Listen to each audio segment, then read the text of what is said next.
E começou, sejam bem-vindos a mais um Papo de Bancada e hoje a gente vai falar um pouquinho sobre filmes, séries, projetos que só dá pra assistir dublado. E por que a gente só consegue assistir dublado? Você tem algum filme que você acha assim, Luísa? Você acha isso? A primeira coisa que me veio na cabeça não é um filme, não, é uma série, né? Uma Comic Con, uma série de comédia. Comic Con? Uma Comic Con? Sitcom. Uma sitcom. Eu erro isso todas as vezes. Todas as vezes. Uma sitcom americana que é Eu, a Patroa e as Crianças. Tem dois pontos, eu acho, importantes. O fato da gente começar a assistir um projeto dublado facilita a gente a continuar querendo assistir ele dublado. Assim como o contrário também acontece, apesar de não ser um absoluto. Eu sou dessas que começo a assistir um negócio dublado, depois vou transitando e vice-versa, porque eu gosto de estudar também, então eu gosto de entender como é que tá sendo dublado aquilo que eu tô vendo legendado e de o que tá acontecendo no legendado quando eu tô acostumada a ver dublado. Tem esse ponto também. Mas tem umas dublagens que são tão geniais, que a versão brasileira tá tão boa, que encaixa tão bem nos personagens, que aquilo abraça a gente mais do que o original abraça. E aí é difícil voltar pro original depois, porque não tem a mesma energia, a mesma familiaridade, não tem o mesmo confortinho no coração. Eu acho que um exemplo forte disso, As Branquelas. As Branquelas, se você pegar pra analisar assim, roteiro, não é um filme bom. Não é um filme engraçado, assim, se analisar cruamente, assim, de... A dramaturgia não é tão profundamente... Ok, se você pegar, assim, é engraçado, tem umas piadas, aqui o Latrell dançando, lá no banheiro, mas analisa friamente, gente, tipo, bota no legendário e analisa. Não é o melhor filme do mundo, a melhor comédia. Tanto que nos Estados Unidos ele não faz sucesso, ele faz sucesso no Brasil, porque a dublagem foi tão bem feita que aproximou muito pra nossa realidade. Tanto As Branquelas, como Eu, a Patroa e as Crianças, e até, por exemplo, Todo Mundo Odeia o Chris. Além de ter uma dramaturgia que, de alguma forma, faz sentido pra gente, né, num contexto social brasileiro, querendo ou não, da existência da periferia na nossa realidade, mesmo que não seja na nossa realidade direta, a gente convive com isso, a gente vê tudo isso acontecendo, essas histórias comunicam diretamente com a gente. Esse é um ponto. O outro ponto é que a dublagem faz com que toda essa realidade se aproxime mais. Por quê? Aqui a gente também já falou sobre isso, sobre como que a gente fala. Pensando no modo como a gente usa, nós jovens, né? Estamos colocando a gente aqui como jovem, que cresceu acompanhando um linguajar da gíria. Tudo isso é muito comum pra gente. E a gente não tá tão acostumado a ver isso nos filmes. Nem todo filme retrata essa realidade. E nem todo filme que retrata essa realidade tem uma dublagem que valoriza esse linguajar. Então eu sinto que esses filmes, essas séries que a gente numerou aqui, que com certeza tem mais se a gente for parar pra analisar, eles aproximam a gente de uma coisa de um modo de falar que a gente tá acostumado a ouvir por aí. Só que na série, no filme, é confortante pra gente ver termos como... Até termos que a gente não tá acostumado a ouvir, tipo caipiranhas. A gente tá acostumado com o termo caipira, a gente tá acostumado com o termo piranha, e a gente fala, caralho, genial, porque é uma mescla de coisas que a gente tá acostumado a ver e ouvir. Então, acho que junta mesmo, sabe? Eu acho que tem todo esse ponto de reconhecimento. Reconhecimento de fala, reconhecimento de texto, reconhecimento de realidade. Talvez por isso a gente se sinta tão afeiçoado a essas dramaturgias, tão afeiçoado a esses filmes quando estão dublados. Porque aí, por exemplo, a gente pega Eu, a Patroa e as Crianças.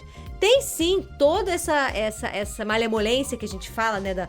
O Michael fala com muita gíria, tem essa... O que mais destoa é qual é o nome o jovenzinho muito inteligente, que é o Franklin. O Franklin. Destoa porque ele fala de um jeito mais rebuscado. E aí, isso é engraçado perante todo mundo. E aí, quando a gente vai analisar o legendado, são piadas e malemolências que a gente não tá acostumado. A gente só entende que tem uma energia meio malemolente ali, que tem umas piadas mais escrachadas, um jeito de falar um pouco mais incisivo, às vezes, mais direto.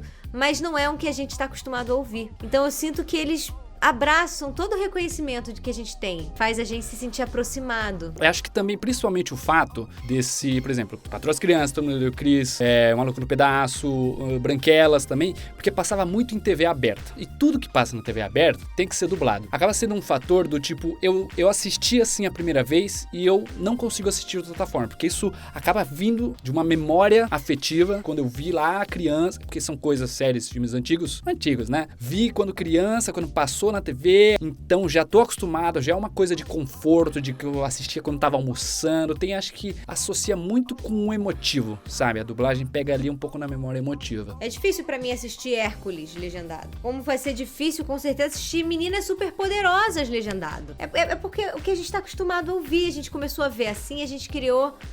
e quando a dublagem é bem feita, tá? É importante pontuar isso. Quando a dublagem não é bem feita, a gente fica incomodado, talvez a gente procure ver legendado, talvez a gente pare de assistir. Mas como a dublagem é bem feita, a gente se apega a ela tanto quanto a gente se apega aos personagens. E acho que pode deixar de lado animações, porque uma maioria esmagadora de pessoas que consomem animação, tanto Pixar, Disney, anime, preferem dublado. Tem essa preferência que, não sei porque a animação não incomoda tanto, sabe? Porque parece que não é a voz ali do desenho mesmo, não está tirando a voz do ator, enfim. Mas então a gente pode deixar um pouquinho de lado a animação, que acho que não conta tanto. Estamos falando mais de obras específicas. Sabe uma coisa que me veio na mente? Que pode ser até um pouco polêmico, mas o que eu sinto?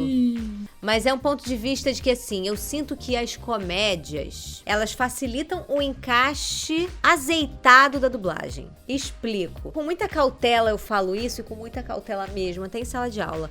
Mas pra dublagem encaixar na imagem, a gente tem que dar um peteleco, micro peteleco a mais de energia. Não é volume, não é intensidade, é energia, pra poder encaixar bem ali. Então eu tendo a crer que, pegando por esse ponto, as dramaturgias que puxam mais pra comédia sejam um pouco mais fáceis da gente pegar esse princípio e aplicar sem medo de não encaixar. Porque a própria realidade daquela dramaturgia tem uma energia a mais. A própria realidade daquela dramaturgia é um pouquinho maior, os personagens são um pouquinho maiores, são levemente mais caricatos.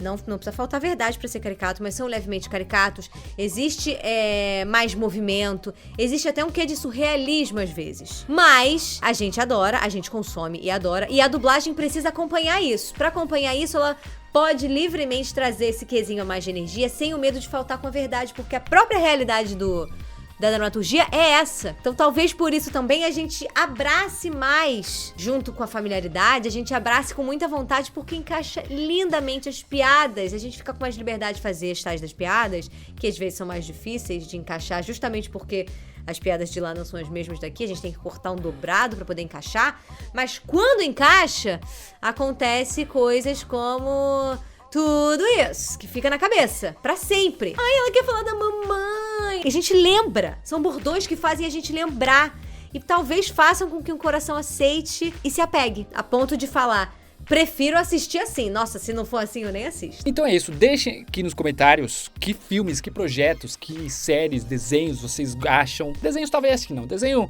acho que é uma coisa à parte. Mas o que vocês acham que só dá pra assistir dublado? Só dá pra assistir dublado. Que legendado fica horrível. Ou não. O que vocês preferem dublado. Botem aí as coisas de vocês que quem sabe a gente não pega pra analisar na analisando dublagem pra ver se é bom mesmo, se vocês estão certos. E acabou, né?